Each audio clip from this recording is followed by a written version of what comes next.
Hi, welcome to Conflict Story, where we bring you the best and most fascinating stories just for you.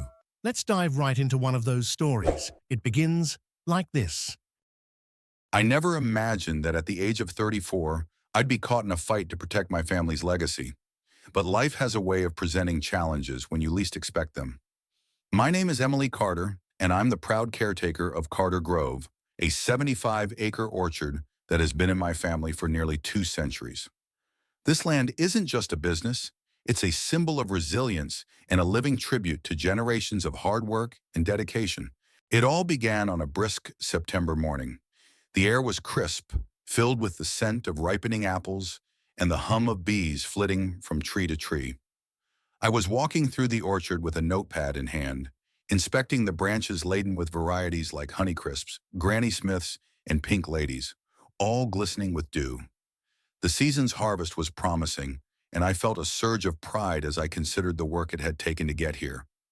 My reverie was interrupted by the sound of tires crunching gravel. Looking up, I saw a silver luxury SUV pulling up to the edge of the property. Out stepped two men in tailored suits, their polished shoes a stark contrast to the earthy charm of the orchard. Curious but wary, I set my notepad on a nearby barrel and walked over to greet them. "Good morning," I called out, brushing dirt off my jeans. "Can I help you with something?" The taller of the two men, with a sharp suit and a colder demeanor to match, stepped forward. "Are you Emily Carter?" he asked, his tone curt. I nodded, my curiosity deepening into unease. "That's me. What's this about?" The man handed me a card with a quick, practiced motion. "I'm Victor Hall, president of the Maplewood Homeowners Association. This is our legal counsel, Mark Bennett." I glanced at the card, puzzled. "Maplewood Homeowner Association," I said slowly. "I'm sorry, but you've got the wrong place. This is private land. My family's owned this orchard since 1837. We're not part of any homeowner association." Victor's lips curved into a smile that didn't reach his eyes. "I'm afraid there's been a misunderstanding, Miss Carter. According to our records, this property falls within the jurisdiction of the Maplewood community and is therefore subject to homeowner association regulations." A chill ran down my spine. "That's impossible," I said firmly. "This land has always been independently owned. There's no way it's part of your community." Mark, the lawyer, cleared his throat and opened a leather-bound folder. "Our records show that during the development of Maplewood in the 1980s, the boundaries were drawn to include this parcel of land. As such, you're required to adhere to community guidelines and pay all outstanding dues." "Outstanding dues?" My voice rose in disbelief. "This is absurd. What kind of fees are we talking about?" Mark adjusted his glasses and read from a sheet of paper. "The total comes to $192,000, including back payments and penalties." I felt like the ground had been pulled out from under me. "This is some kind of mistake," I said, my voice trembling with anger. "We've never been part of any community association, and we're certainly not paying a dime for something we never agreed to." Victor's smile tightened. "I suggest you review the documentation and consult legal counsel. You have 30 days to comply or face legal action, including the possibility of a lien on your property." With that, he handed me the folder and turned to leave. I stood rooted to the spot, clutching the documents as the SUV disappeared down the gravel road. My mind raced with disbelief and anger. This orchard was more than just land. It was my family's history, our livelihood, and a legacy I intended to preserve at all costs. That evening, as the sun dipped below the horizon, I sat at the mahogany desk in my late grandfather's study. The room was steeped in history, with walls lined with photographs and yellowed maps of the orchard. I opened the folder, my heart sinking as I skimmed through the dense legal jargon and boundary maps. According to their records, our land was inexplicably included in the Maplewood community's boundaries during its establishment decades ago. But how? Determined to get to the bottom of it, I spent hours sifting through old deeds and property records stored in the study's antique safe. By midnight, I had unearthed a trove of documents proving our family's uninterrupted ownership since the 19th century. Yet none of this explained how the homeowner association had laid claim to our land. The next morning, I called my cousin Adam, a paralegal in the city. After hearing my story, he recommended a property lawyer, Lisa Warren, known for her expertise in land disputes. By afternoon, I was seated in her downtown office, a sleek space that exuded competence and confidence. Lisa listened intently as I recounted the events and showed her the homeowner association's folder. When I finished, she leaned back in her chair, her sharp eyes glinting with determination. Emily, this looks like a classic case of administrative overreach. We'll need to establish the original boundaries of your property and investigate how this error occurred. But from what you've shown me, we have a strong foundation for a case. Her confidence was reassuring, but I knew the battle ahead would be anything but easy. As I left her office, clutching a file of preliminary notes, I resolved to fight with everything I had. This wasn't just about land. It was about protecting my family's heritage from being erased by bureaucracy. The fight had only just begun. The next few days were a blur of activity as I worked with Lisa to unravel the mystery of how Carter Grove had been dragged into the Maplewood Homeowner Association's web. While Lisa dug into legal precedents and property records, I focused on gathering more evidence to prove our independence from the Homeowner Association. One morning, as I was sorting through a box of old family records in the attic, I stumbled upon a bundle of faded documents tied with twine. Inside were letters and maps from the early 1980s, detailing the negotiations my grandfather, Edward Carter, had with the developers of what would become the Maplewood community. The letters revealed that the developers had approached him multiple times, offering to buy the orchard to incorporate it into their plans. Each time my grandfather had refused, adamantly protecting the land from being turned into another cookie-cutter neighborhood. Among the papers was a hand-drawn map of the proposed development, clearly showing Carter Grove marked as excluded. My heart raced as I realized I'd found the smoking gun we needed to disprove the homeowner association's claim. I quickly scanned the documents and emailed them to Lisa. That afternoon, Lisa called me. "Emily, this is huge," she said, her voice brimming with excitement. "This map and the correspondence prove that your grandfather explicitly rejected any inclusion in Maplewood. Combined with the historical deeds, we have a strong case to challenge their claim." Armed with this new evidence, Lisa sent a formal letter to the Maplewood Homeowner Association, demanding that they cease their claims and retract the boundary map that included Carter Grove. The response was swift and defiant. Victor Hall and his legal team dismissed our evidence as irrelevant, doubling down on their assertion that the property was part of the homeowner association. The standoff escalated. Maplewood representatives began showing up unannounced at the orchard, taking photos and leaving notices demanding compliance. One day I found a bright yellow sign posted at the entrance to the orchard, declaring the property in violation of homeowner association regulations. Furious, I ripped it down and called Lisa, who advised me to document everything. As tensions grew, the local community began to take notice. Word of the dispute spread, and customers visiting the orchard started asking questions.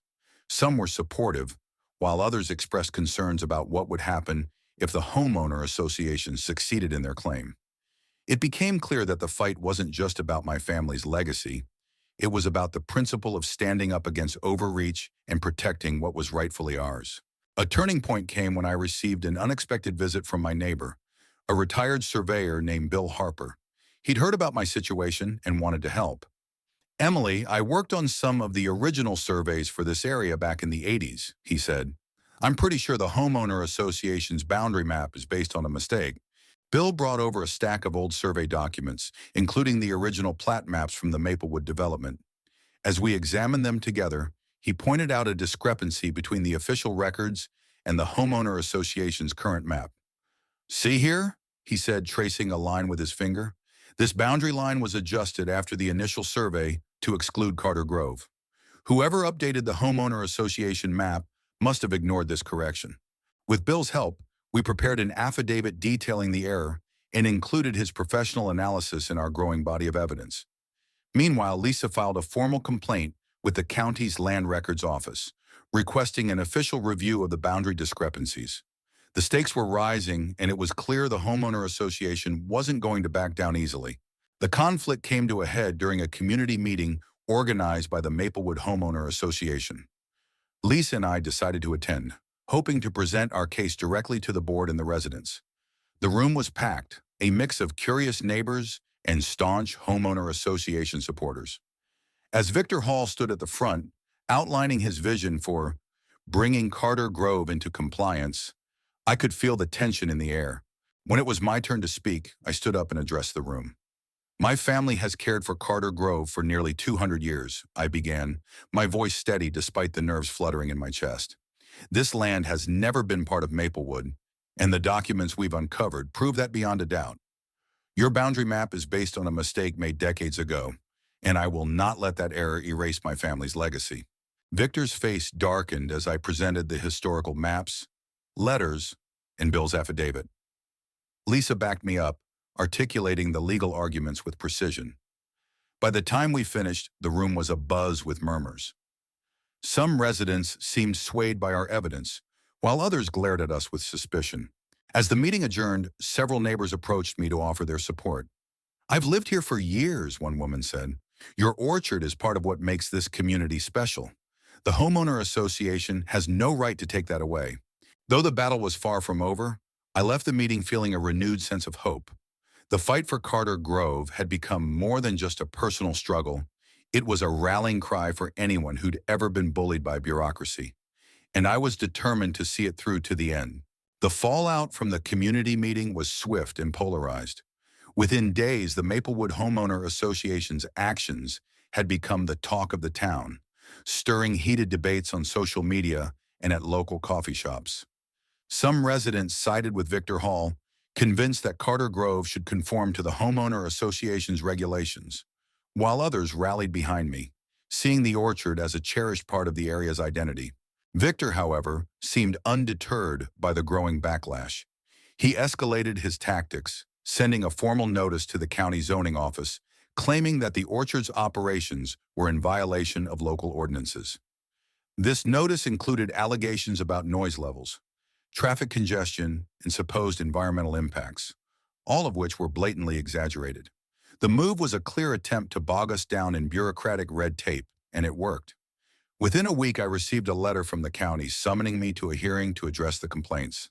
Lisa was furious when I told her. "This is a textbook intimidation tactic," she said. "They're hoping you'll get overwhelmed and give up, but we won't let that happen." The hearing was scheduled for a Friday morning in late October.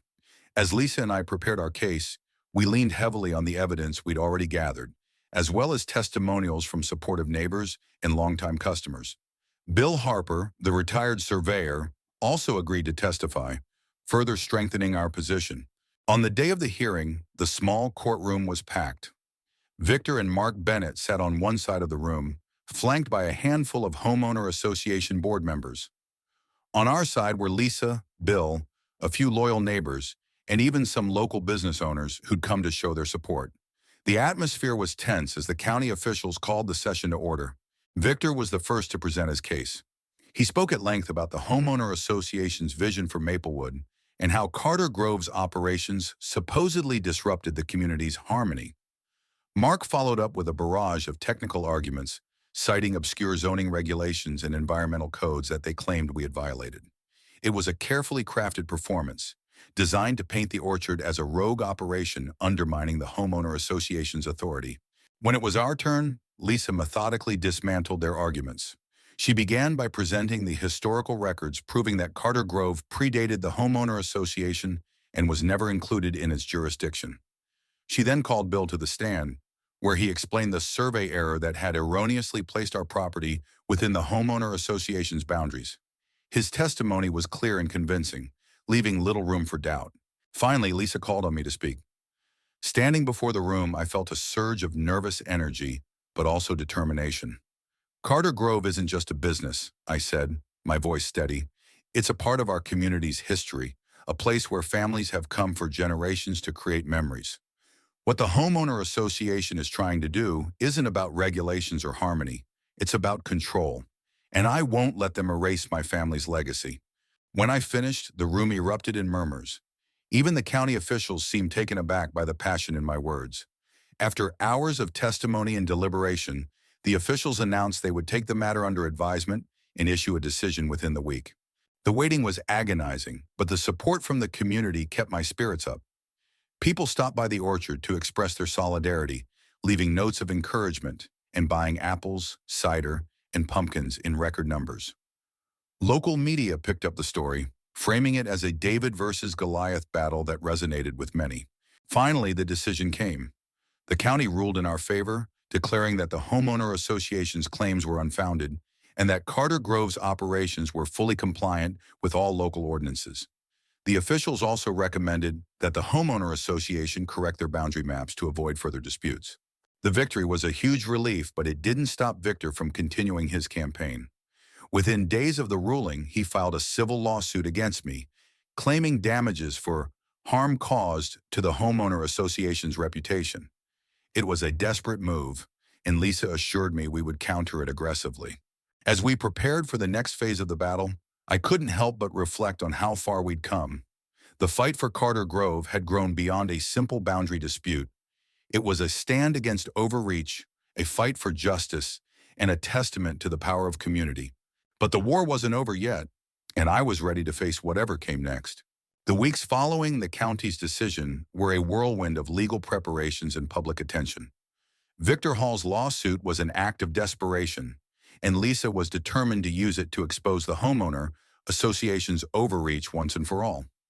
Meanwhile, the story of Carter Grove had captured the community's imagination, and support for the orchard continued to grow. One brisk November morning, I found myself back in Lisa's office, poring over documents and strategizing for the trial. Lisa's confidence was unwavering. "This lawsuit is a PR disaster for the homeowner association," she said, tapping her pen against the stack of evidence. "They've underestimated how much people care about this orchard. By the time we're done, their credibility will be in shambles." As the trial date approached, tensions escalated. Victor and his legal team ramped up their rhetoric, painting me as a stubborn holdout refusing to cooperate with community standards. They even sent a letter to local media accusing Carter Grove of undermining neighborhood unity, which only fueled public outrage against them. Letters to the editor poured into the local paper, with residents passionately defending the orchard and criticizing the homeowner association's heavy-handed tactics. The trial began in mid-December, drawing a packed courtroom of spectators and reporters. Victor's lawyer opened with a theatrical presentation, accusing me of deliberately ignoring lawful homeowner association authority and causing extensive reputational harm. It was a bold strategy, but it quickly fell apart under Lisa's cross-examination. She methodically dismantled their claims, highlighting the lack of evidence and pointing out the inconsistencies in their arguments. When it was our turn, Lisa presented a compelling case. She walked the court through the historical records, the corrected boundary maps, and Bill Harper's expert testimony. She emphasized the cultural and historical importance of Carter Grove, painting a vivid picture of its role in the community. By the time she was finished, even the judge seemed moved by her argument. I also took the stand, speaking from the heart about my family's connection to the land and our determination to preserve it. "This orchard is more than a business," I said, my voice steady despite the lump in my throat. "It's a piece of history, a place where memories are made, and a symbol of resilience. I won't let that be taken away by an homeowner association that has no rightful claim to it." The trial lasted 3 days, and by the end, the homeowner association's case had been thoroughly dismantled. The judge ruled in our favor, dismissing the lawsuit and ordering the homeowner association to issue a formal apology. They were also required to correct their records and maps to exclude Carter Grove and to cover all legal fees. The courtroom erupted in cheers as the ruling was announced. I felt an overwhelming sense of relief and gratitude. The battle was finally over, and we had won. Outside the courthouse, a crowd of supporters had gathered, holding signs that read, "Save Carter Grove and Justice for the Orchard." Cameras flashed as Lisa and I stepped out to address the crowd. "This victory isn't just for Carter Grove," I said, my voice amplified by the excitement around me. "It's for every small business, every family, and every individual who has ever stood up against unfair treatment. Thank you for standing with us." In the weeks that followed, life at the orchard returned to a semblance of normalcy. Business was better than ever, thanks to the wave of publicity. Families came in droves, eager to support us and experience the orchard for themselves. The fight had strengthened our bond with the community, and I was more determined than ever to honor my family's legacy. One evening, as I walked through the now bare trees under a sky painted with the colors of sunset, I felt a profound sense of peace. The orchard had weathered another storm, and its roots were deeper than ever. I knew there would be more challenges ahead. Life has a way of throwing curveballs. but I also knew we could face them. Carter Grove was more than just land. It was a testament to perseverance and the power of standing up for what's right. As I headed back to the farmhouse, the lights from the kitchen windows glowing warmly in the distance, I made a silent promise to the generations who had come before me and to those who would come after. Carter Grove would remain a place of history, community, and resilience for years to come. Are you hungry for more slices of stories? Don't forget to subscribe and hit the bell to never miss out on any videos. See you tomorrow.